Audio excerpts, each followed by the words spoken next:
It's an interesting time for business. Tariff and trade policies are dynamic, supply chains are squeezed, and cash flow, it's tighter than ever. If your business can't adapt in real time, you are in a little bit of hurt. So how do you get full visibility and adapt in real time? Over 42,000 businesses trust NetSuite by Oracle, your AI-powered business management suite. It brings accounting, financial management, inventory, and HR all under one roof. NetSuite is the #1 cloud ERP for a reason. It's your single source of truth, giving you the data and control you need to move quickly. Real-time forecasting helps you move into the future with confidence, and with AI built in, you can automate the busy work and focus on strategy. NetSuite helps you see what's stuck, what it's costing you, and how to pivot fast. If I were running a business with a lot of moving parts, I'd use NetSuite for full control over everything. Tame the chaos with NetSuite. If your revenues are at least in the 7 figures, download the free ebook, Navigating Global Trade, 3 Insights for Leaders at netsuite.com/SPI. That's netsuite.com/SPI. You spent months building towards launch day, but when the clock hits 0, your site crashes. Bots swarm, and loyal fans rage on Reddit. That's not good.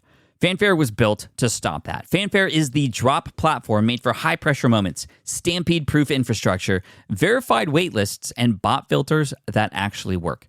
Instead of refunds and rage, you get retention and revenue. And that sounds great to me. Your next launch shouldn't be a gamble. Get Fanfare's 5-step hype drop playbook and learn how to bulletproof your drop at fanfare.io/playbook. Again, that's fanfare.io/playbook. What makes me sad when I talk to people or consult them is when they believe they're doing something that will lead them somewhere when it never will. If you were to bake a cake without sugar, you wouldn't expect the cake to be full of sugar.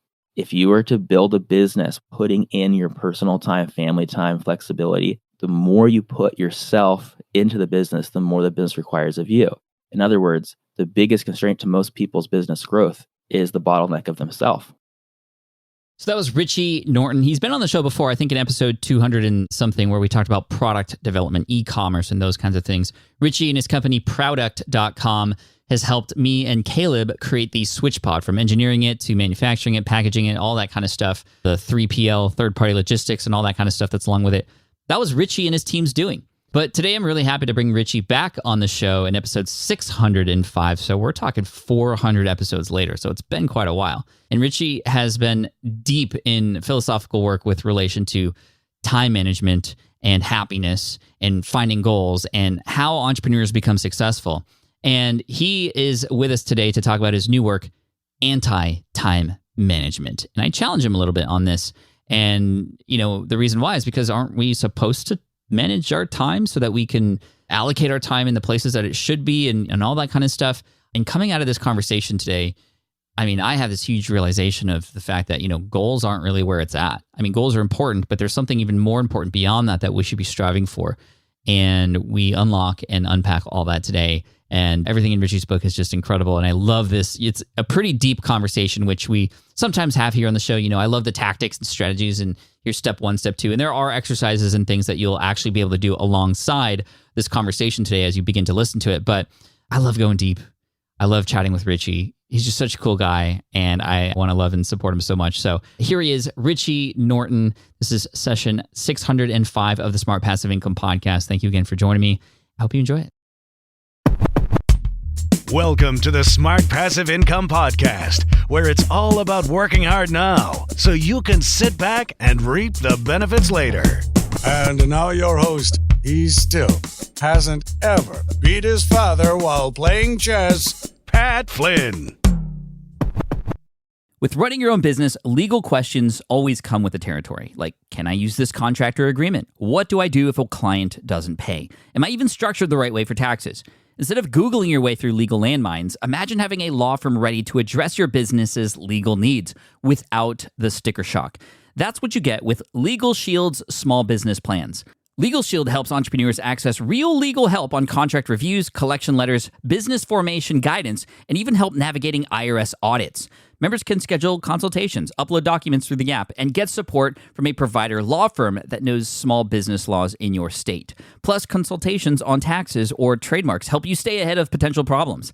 And if a client is late on a payment, Legal Shield steps in with professional collection letters so you can protect your hard-earned revenue, all for a fraction of the price of hiring a lawyer on your own.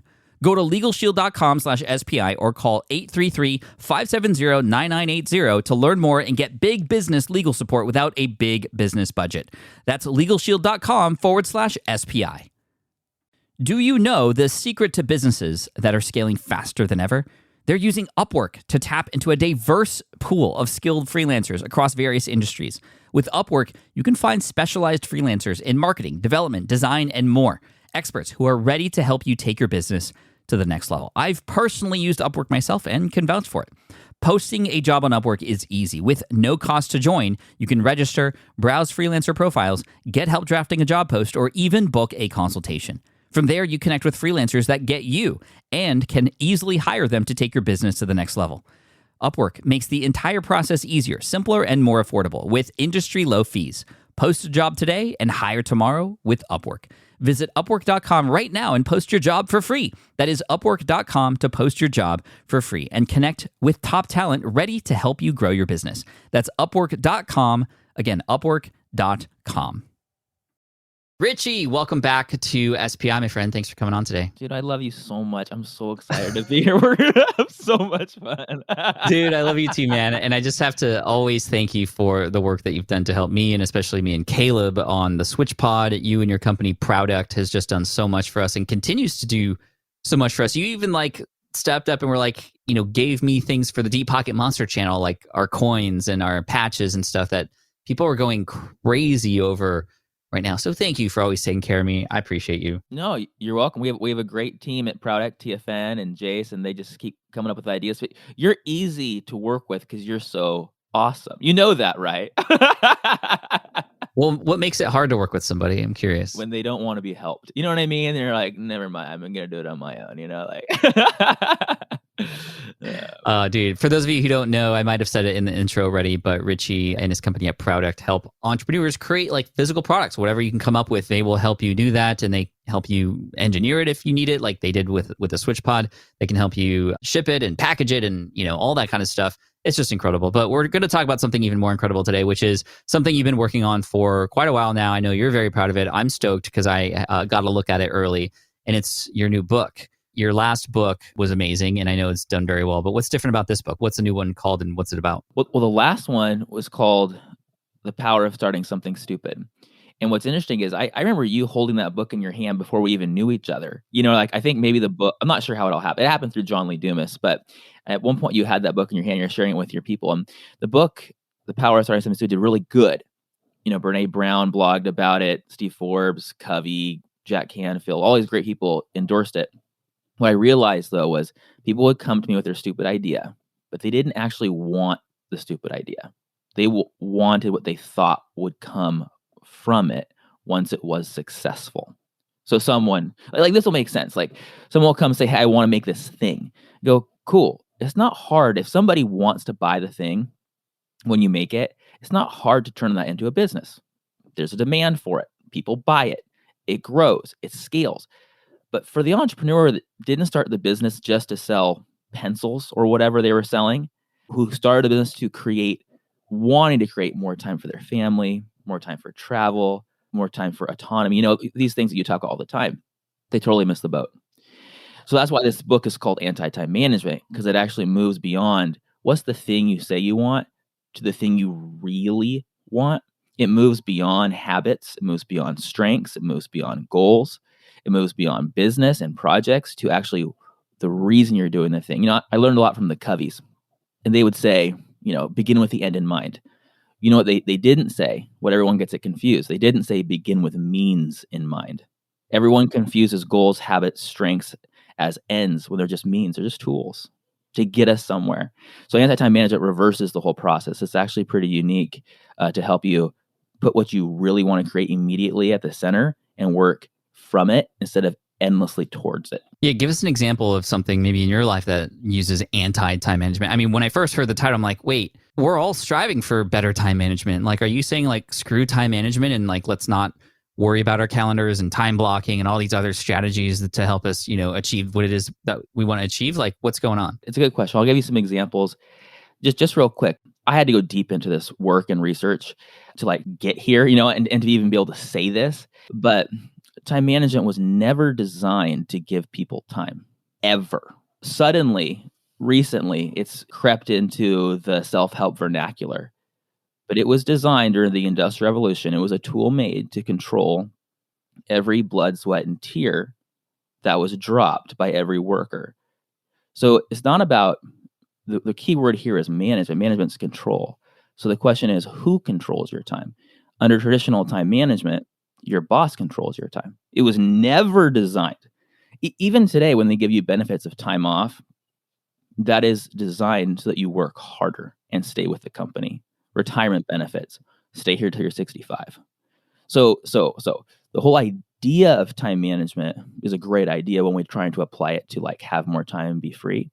But the actual principles of time management don't lead us. Have you ever like worked on something really hard? You have your whole calendar full, but you feel like you got nothing done in an empty life? Yeah. That's why. It wasn't designed for that. It's not a tool for that. So what's the answer? The answer is anti-time management. Read the book. Go get it. Yeah. So the idea is you move from time management where they control your time to anti-time management where you control your time. You move from time management where they take your time to you anti-time management. You create your own time. You move from they took your space to you create space. You move from they took your choice to you make choices. And you say, I'm already doing that as an entrepreneur. And I'd say, cool. Most entrepreneurs I know, and probably you too, except for some that are exceptional, they started a business to get their time back, get their life back for their family, only to end up losing their time, their life, and their family to the business. Yeah. Over and over and over and over and over and over and over and over again. And you're like, I tweeted out something yesterday that said, when I got laid off, I was so happy to escape the 9 to 5, but I ended up working 12 hours a day. So in order for me to actually, benefit from the freedom that I thought I had to recreate those boundaries that I once had as a 9 to 5, worker. But now I'm my own boss this time, and I have the reasons and the why behind it now. You actually said exactly where I was going, and it's a perfect example. Is what happens is we continue as we move from I was at work, I learned leadership, I learned management at a place. As we move from traditional corporate organizational behavior work to our own business, solopreneur, entrepreneur, founder, whatever you want to call us, we bring with us those time management principles and strategies and tactics to the new workplace. This is why we don't have what we were actually looking for. Sure, you can make a business successful, but if you left the business right now, would it keep running? Doesn't matter. Do you want to be running it? Can you take your kids to their baseball games and can you watch their recitals? Can you take 6 months off? These might not be your goals. The whole idea of anti-time management isn't necessarily, for me, it is more time, more freedom, more flexibility. But it could also be just to work more and work harder and be more productive and have more time for that. It's whatever you want at the end of the day.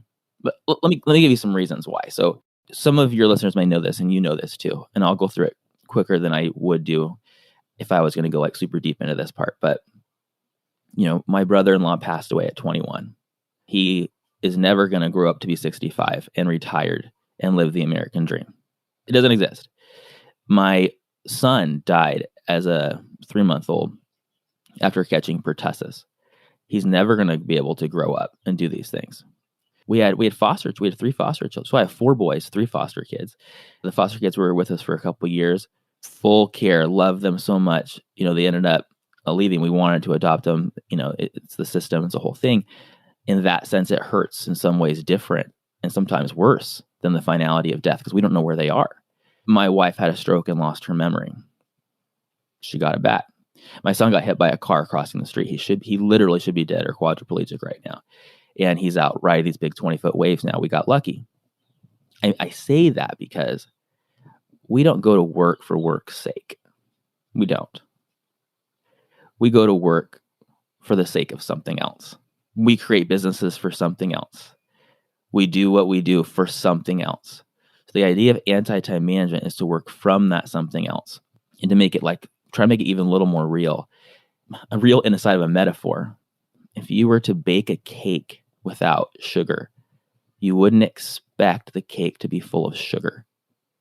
If you were to build a business without putting in your personal time, family time, flexibility, how can you ever expect this business to create that for you? It was never baked in from the start.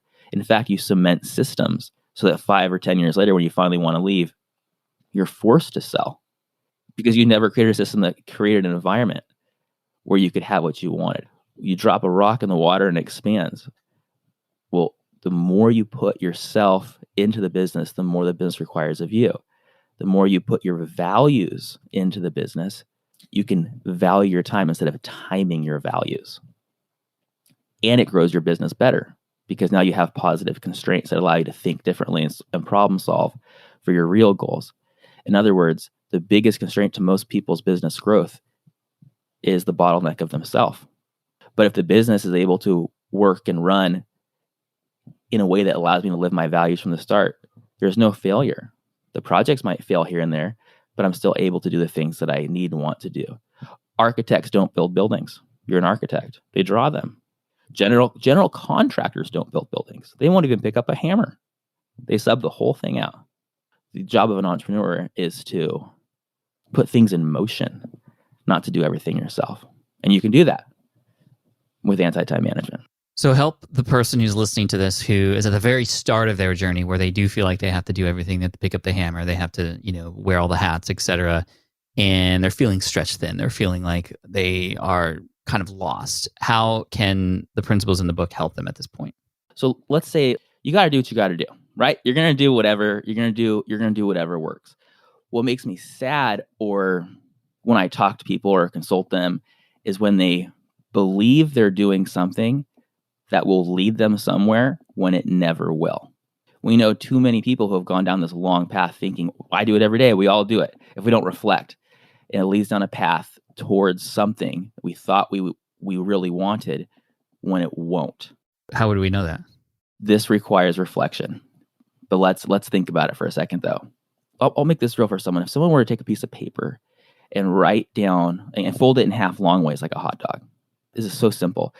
On the left-hand side, if they were to write down every single thing they do in a day, everything from changing diapers to working out, doing the business, whatever, they immediately would see on one half side of the paper their entire life, on average, show up, which is startling. Most people would never write this stuff down, at least on one half sheet of paper.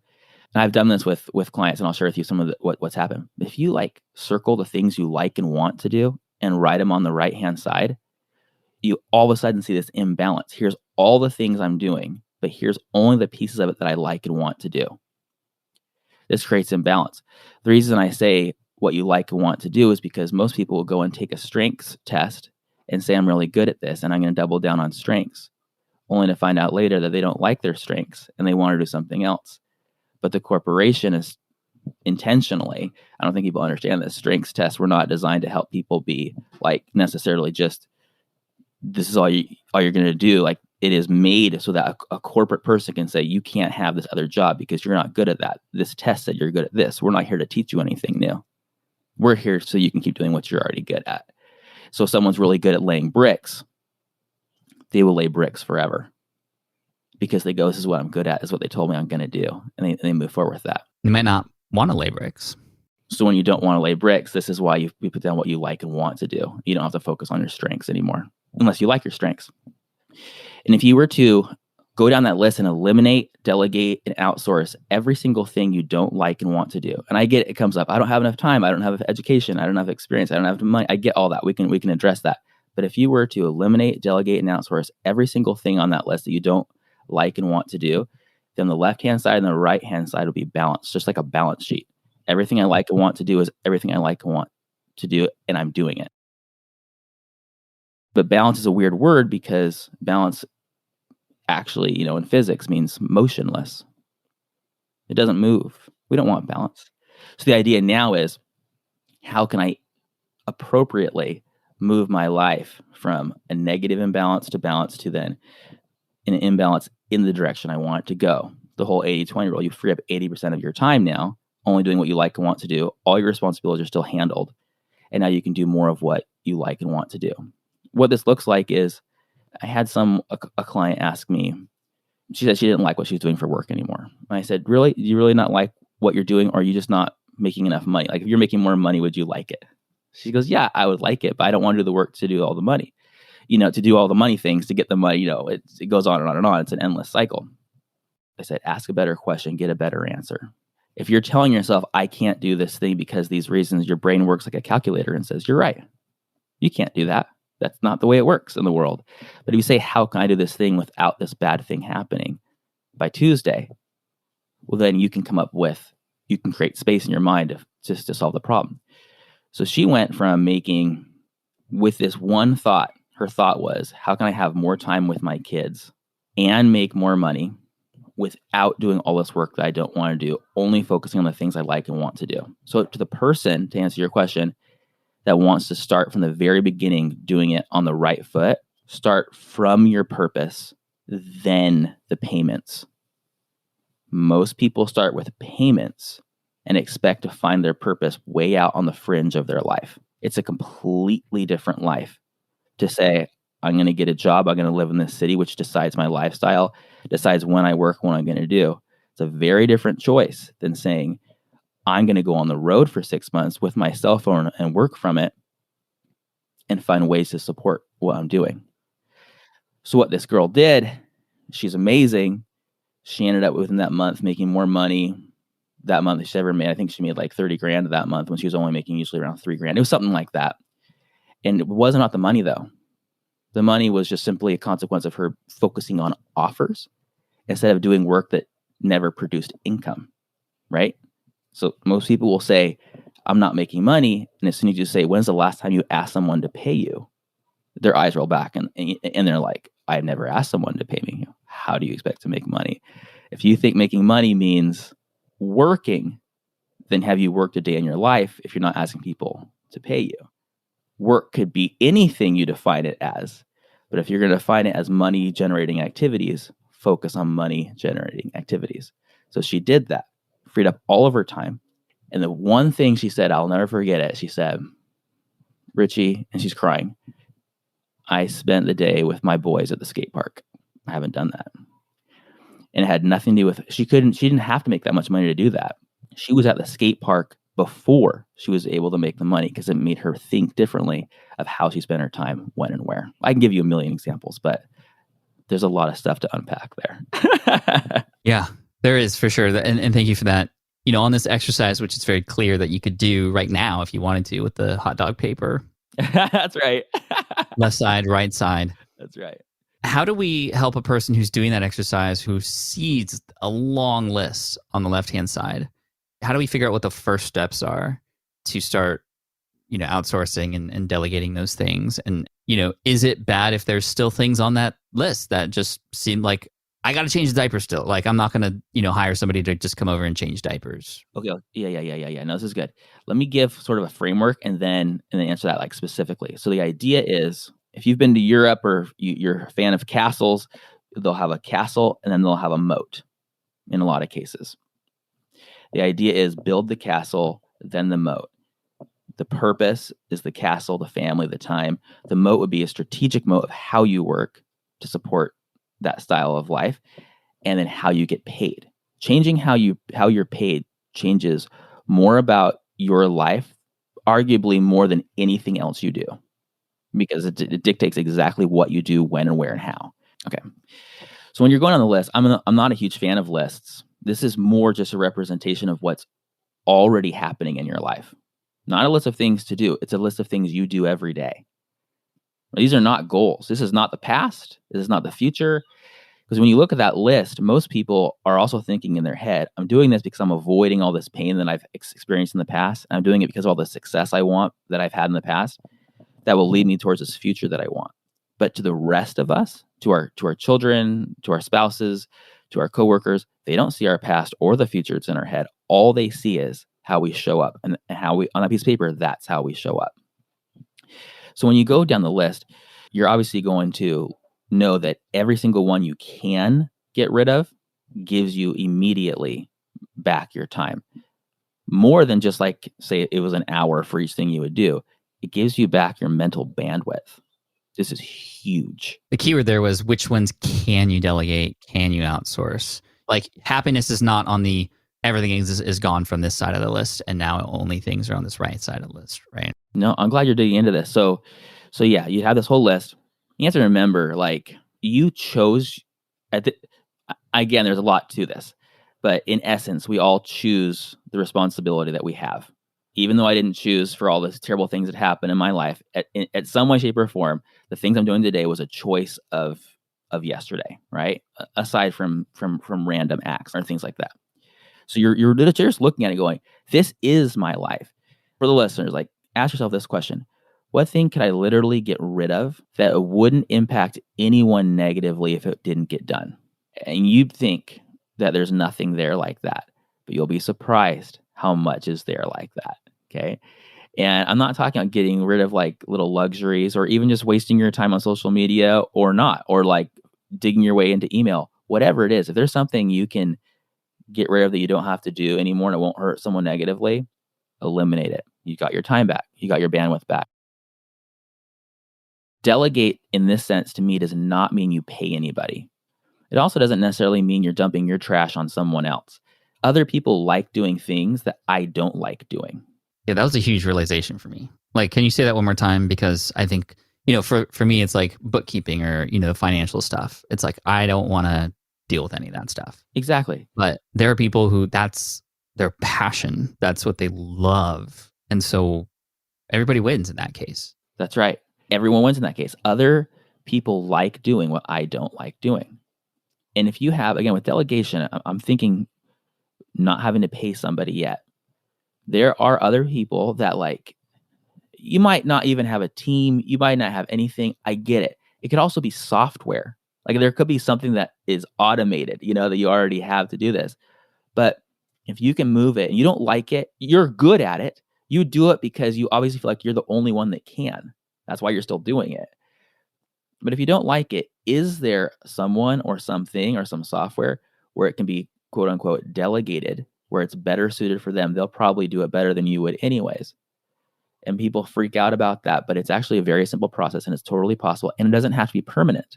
Yeah, true. You don't have to say it forever. You can say one time as a test because I'm freaked out that you're going to get it wrong. And before you do it, I'm going to make all of a sudden you're a micromanager. But that's the problem. This is the real problem with delegating and outsourcing, is we give ourselves a new job as a micromanager. So if you can delegate it out, just put like a little D next to it, like, I'm going to delegate this out at some point to someone. It doesn't all have to happen at the same time, obviously. And certain responsibilities that you don't like doing, but you feel like you need to, like, obviously, like certain things like caregiving for your family, you're still going to do. But there are some things that you don't need to. So it's subjective. Outsourcing would be absolutely paying someone else to mow the lawn, paying someone to do the taxes, paying someone to build the funnels, paying someone to edit the podcast, paying someone to do whatever, the editing the videos. It goes on and on and on. But this is the key. This is the key. I know you've experienced this yourself. The key is not to hire somebody that you have to teach how to do it. Because if you have to teach someone how to do it, you've given yourself two jobs. One, the job of teaching them, and two, the job of getting it done. If possible, hire someone who is an expert at it, who probably knows how to do it better than you. And by the way, in the freelancer world, these people are probably less expensive than bringing some intern or some employee in-house, because they own their own business. They do this for a living and they love it. They're $25 per project instead of $250 a week. This is the real deal, man. Yeah. You could also pro bono some stuff too. Maybe you have a skill that you're passionate about and you can borrow somebody else's skill that they're passionate about and kind of they need yours. And so you can kind of, do an exchange there, I think, especially for those bootstrapping or just in the beginning. For example, well, to your point on outsourcing, first of all, like when I started to learn just how much time I was getting back, but again, it wasn't even about the time I was getting back. It was, what did that time now open up for me to be able to do, to spend more time with the kids and to, dive into other projects and to experiment with the Switch Pod and other things like that. Absolutely. But if I was just starting out and I didn't have a lot of money, I think that I would figure out what my superpowers were and see who needs that, who can also help me. And we can kind of work together. And so, there's ways to go about it, even if you don't think there are. Absolutely. And the thing is, again, I'll just repeat this, like, focus on ends, not means. There are a zillion ways to climb a mountain. But if the goal is to just be on the mountain, and the goal is not necessarily to climb it barefoot, Why are you climbing it barefoot? Get a helicopter if you can. Get a donkey, a gondola, whatever. Like, if the goal isn't the climb and the goal is the result, then you have 1,000 different ways to get something done. Zillions. So we illogically choose activities that we think will be the easiest, fastest, and cheapest to get something done that don't lead us to where we want to go.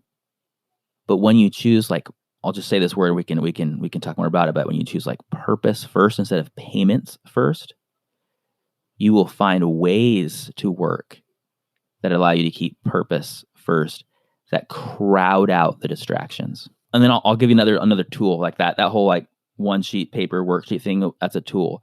I'll share another one. But I don't know if people know this. I don't really share it this much, but I started working for my cell phone, Pat, 20 years ago.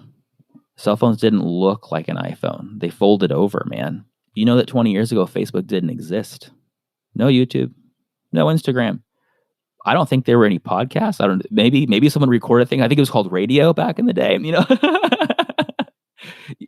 This is real. The reason I say this is because it is so easy today. Easy in quotes. It's also obviously difficult. But 20 years ago, when I said I'm only going to work for myself, and it was because I wanted to be able to travel with my family around the world and still make money. It was because I lived in Brazil and saw like incredible where I was at. It's not I guess everywhere in the country, but I was in favelas where it was extreme poverty, and I've met people from all kinds of, different walks of life. And I told myself, I don't want to wait till I'm 65 and retired to live the life I want to live with my family. But how am I going to contribute to the world and add value and help other people become self-reliant and do all this fun stuff, whatever, if I don't have money myself? And I got into social entrepreneurship. My first business was actually a cashmere company in Mongolia. And I started doing business all over the Asia Pacific Rim, Philippines, Western Samoa, Fiji, all over the place. Long story short, I told myself, I'm only going to work for my cell phone. The reason this is important is because this created what's called a forcing function in psychology, which allowed me to say, if I can't go to the office, if I can't necessarily be seeing people in person, although I can and I will if I need to or want to, if I'm not going to always be plugged into a computer, how am I still going to get the result? Offices are means. Goals are means. Habits are means. These are all just tools leading us towards what we really want. But when I worked from what I really wanted, the freedom, I didn't limit myself in my thinking. I limited myself in saying what tools would stop me from being able to live that freedom. It allowed me to create ways to do it. That's making sense. You said you had another exercise. So here's what I would do. I call it the 4 Ps. And if you were to take a piece of paper and fold it in half like a hot dog, but then half again like a hamburger, so there's 4 squares, okay? And you were to write at the top of each one small so you can like have more room to write. And I'll go through this quickly, obviously. But if you were to write personal, professional, people, and play, and you were to write on the personal one, this is self-care. It's not selfish. All the things that you need for self-care. If on the professional side, you wrote down all the things, getting out of debt, making money, starting business, learning, buying courses, listening to Pat's podcast, another good P there. Okay. Then you go over to the people, put your spouse, put your kids, put people that you need to make amends with, people that you love, people you don't want to lose touch with, coworkers. Play. Put down things that make you excited, things you want to do, contributions you want to make to the world. If you were to do that, you'd see we're moving from your present life on the last tool to your future life that you want to step into. Not 2 years from now. Because people think 5-10 years ahead. But if you think of the Pat Flynn in 2012. That Pat Flynn is a different human, different life, different situation, different financial situation. Everything is different. So again, we start making plans for 2032, or we're thinking way out in the future. We won't even want the goals we have today then. We'll be a different person. So it's really important to then move that idea of the future to the present, because you can become that person now. So once you have these 4 things set up, you can go through and either eliminate them all until you find the one you really want. But essentially, if you circle the only one that you really, really, really find the most important, and circle, you narrow it down to 4 things. One for each quadrant? One for each quadrant. So you could say, what are the chances that if I did this thing, that all the other things would also fall into place? I've done this activity for years and with my clients for years. This thing moves mountains, man, because these 4 things become your North Star. So every time you make a decision, you can ask, does it make this thing happen? Does it lead me closer to it, or does it move me further away? And if it moves you further away, it doesn't mean you have to say no. It just means you can consciously make decisions and stop tricking yourself into thinking that something you're going to do is going to get you something that you want or wanted. And then you can change the goal if you need to. This is so important. Let's make it super real. Like if I said, like, for me personally, it's like, I'm just making stuff up. Let's say it's like fitness stuff. Let's say money is making 7 figures. Let's say that family, I'm going to put my wife as my most important relationship in all things. Of course, well, they're all important, but I'm going to focus on her. And let's say the last one is like, let's just say the last one's like donating a bunch of money to some organization. Let's just say it's that, or it's traveling around the world, but like doing social entrepreneurial things, something that contributes to other people's lives. I did this. I've done it for years, but I'll tell you, one of the most important times I did it was 10 years ago. I'm almost getting emotional thinking about it, but that was right after our son passed away. It moved me from Hawaii to Arizona, which is a weird thing to say, but I wanted to get an executive MBA at Thunderbird, the #1 international business school in the world. It was just something I wanted to do. It was there that we met our foster kids. It was then that I published my first book, The Power of Starting Something Stupid, because I wanted to become an author guy. I wanted to become an entrepreneur guy, which led to creating Proudeck, which led to creating my video editing company, which led to creating all kinds of things, which has led to these conversations, which led to this book now. This one activity changed everything for me because I realized who I wanted to become. And instead of telling myself I'm going to become it later, I said, no, to become it, I have to become it now, at least the parts that I can. So I worked from the goal, not towards the goal. That's that's the biggest realization for me here today in listening to this. And I think for a lot of people is the goal is not the reason, right? And that's huge because we talk about goal setting all the time. We've had specific podcast episodes. We've brought in people like Michael Hyatt on to teach us how to create the right goals. And goal setting is important. It's, you want them to be measurable. You want them to be a little bit risky and all that stuff to help push you and out of your boundaries and your comfort zone and whatnot. But then it's like, for what? Like, what's that goal going to do for us? And so, yes, that's it. A lot of us can't answer that question because we're just like, I don't know. I just want to get the goal. And then, that should open up things for us. But like now it's like, wow, we aren't even like we're working day to day. We're using these tactics to try to grow or scale or get time back or whatever. But when we're there, it's like, okay, well then what? And, it's like, if you have this why in mind, and we hear about this all the time. I just like the way that you're putting it because it's more tangible, and now there's consequence if we don't think about it, right? And so, yeah, keep going because and like, how do we differentiate from or figure out goal versus why? So this is good. I never said this in a podcast before too, but what I grappled with in writing the book was vocabulary, because there's not vocabulary. A goal can be brush my teeth every day, or a goal can be make $1 million. It's a weird word. It's a catch-all. It's not fair. It's not a fair word. Okay, so I tried to change some of the vocabulary in the book to help us think differently. But let's sticking with our regular vocabulary of goals. You said the right thing, and it's a question that I ask people like, okay, so what does a goal do for you? This helps you understand it, so it's not just some weird thing. It's like, what does it do for you? 99% of the time, we're not doing a goal to get a goal. We're doing a goal for something else. Okay, there's an ancient philosophy around this by Aristotle, and he called it final cause. There's 4 causes, and it's like there's like material for something you need. There's like some sort of like design to create it. There's an agent, a person to make it, and there's final cause, which is the last thing. In essence, an acorn becomes an oak tree. So if we want an oak tree, why are we planting some other seed? If we want time, freedom, and stuff, why are we not planting that into our business immediately? Why are we not baking it in from the start? So with goals, to me, and I'll talk about final cause in a second, but to me, a goal from experience is a task. You've done it before. How is that a goal? You're just doing it again. But a goal outside experience is growth. That requires creative thinking and diligence and commitment.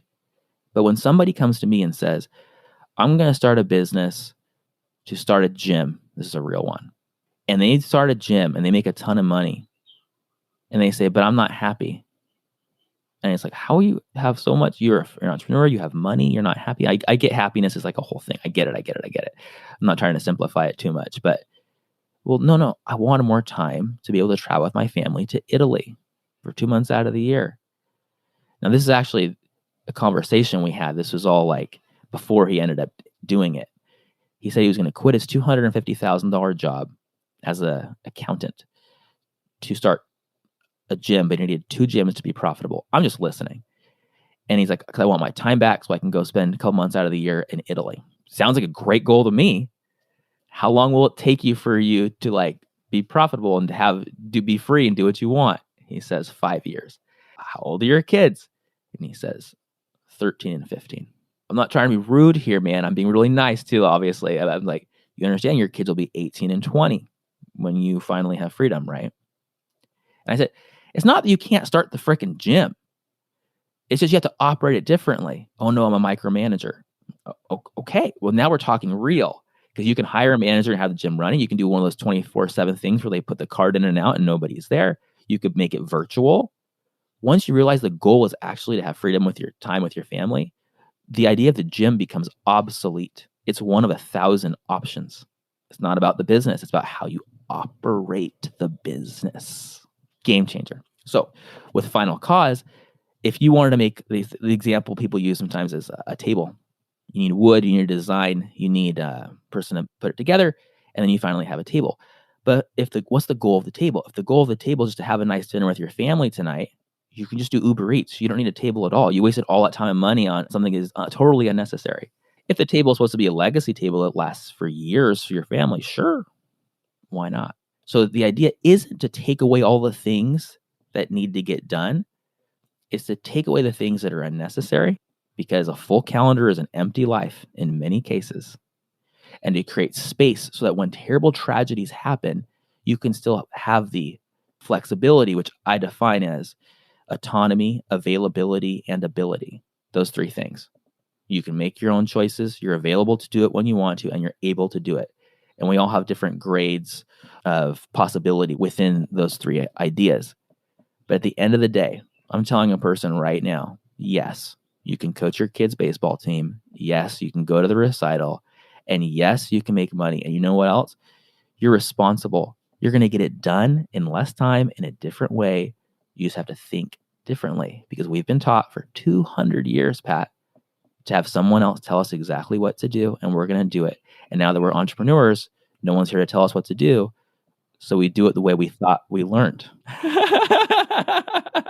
That's so true. I mean, we're not trained to think on our own. We used to be. We're not. And then it went away. Yeah. On purpose. True. Yeah. And you think like our ancestors or whatever, even our parents, grandparents, they didn't have this opportunity. They built it for us. We might as well take advantage of it. Dude, we could talk for hours. And this philosophical sort of approach to life and business, we don't talk about here often on the podcast. I like to get into these deep conversations. I'm so glad that you helped initiate this today. I hope it helps a lot of people who are listening too. And if they want to check out the book, Richie, where should they go to check it out? Thank you. Yeah, it's available on Amazon now and Barnes & Noble now. And it's also like on crazy places like Target and Walmart. It's everywhere. So you can go now and grab that. And I'd really appreciate it. I think it'll help you. You know what I'm hearing from people, Pat, as they get like early copies of it? I'm hearing them say, these are like senior engineer type people. They're saying, I've never heard of this before. They're saying, I've never heard of anything being done this way. I wish I had it earlier. It's pretty profound to turn your purpose into a project and then to get paid for it. It's a revolution, man. It makes sense. And as somebody who's been able to do that, it's beautiful. And now we have like a roadmap and somebody to help us through a lot of the psychoanalysis that happens with yourself when you're going through that process. Because I mean, I wrote about it in my book, Let Go. It's just so new and different. And I wanted to crawl back to the thing where a person could tell me what to do just because I was so used to that. But I'm glad I actually was forced not to do that because I couldn't get a new job even after I got laid off, and I went in for interviews and stuff. So I'm grateful that I was, I didn't have a choice. But we always have that choice right now, and you can choose to go and get the book and check it out and support Richie here. And Richie supported me, and I'm going to support him, which is why he's here on the show today. So Bro, I appreciate you so much. Thank you for coming on. I want to wish you the best of luck with the book. I hope it goes far and wide as it should, and I hope it starts a movement for people. Thank you so much. And you're the perfect example, and all the people you teach are the perfect examples of being able to do this. So I'm grateful to be chatting here with you, man. You're the best. Thank you so much. Thank you, Richie. Appreciate you. And everybody go check out Prouduct.com as well. And we'll have all the links in the show notes. I'll tell you where to go in just a minute. But thanks again, man. Appreciate you. Love you, man. Thanks. All right. I hope you enjoyed that deep conversation with Richie Norton there. A lot of big realizations. Hopefully something unlocked for you there today. But again, Richie's book, Anti-Time Management, can be found wherever books are at right now. You can also check out his company, Prouduct, if you are ever interested in creating like physical products that you can then sell to your audience. And just again, him and his team are amazing. But anti-time management, what a great conversation. Really, really big realizations today from my perspective, and hopefully for you too. Let me know what you thought of the show. Hit me up at Pat Flynn on Instagram and or Twitter. And I look forward to serving you in the next episode. And again, if you haven't already done so, check out SPI Pro. We have an amazing community of hundreds of entrepreneurs just like you, people who are there not just to ask questions and get help, but also there to support you on your journey as well. In fact, it is the number one thing that people have provided the most positive feedback for that we've created in our history at SPI and anything I've ever created. In fact, there are business partnerships happening, masterminds being formed, all the things that you would need to support your business endeavors are there. So go ahead and check it out, apply, see if it's the right fit for you. Go to spipro.com, and I look forward to reading your application and seeing you in there. So again, spipro.com. Thank you so much for listening all the way through. I appreciate you, and I look forward to serving you in the next episode. Until then, cheers, peace out, take care, and as always, Team Flynn for the win. Have a good one. Thanks for listening to the Smart Passive Income Podcast at smartpassiveincome.com. I'm your host, Pat Flynn. Our senior producer is Sarah Jane Hess. Our series producer is David Grabowski, and our executive producer is Matt Gartland. Sound editing by Duncan Brown. The Smart Passive Income Podcast is a production of SPI Media. We'll catch you in the next session.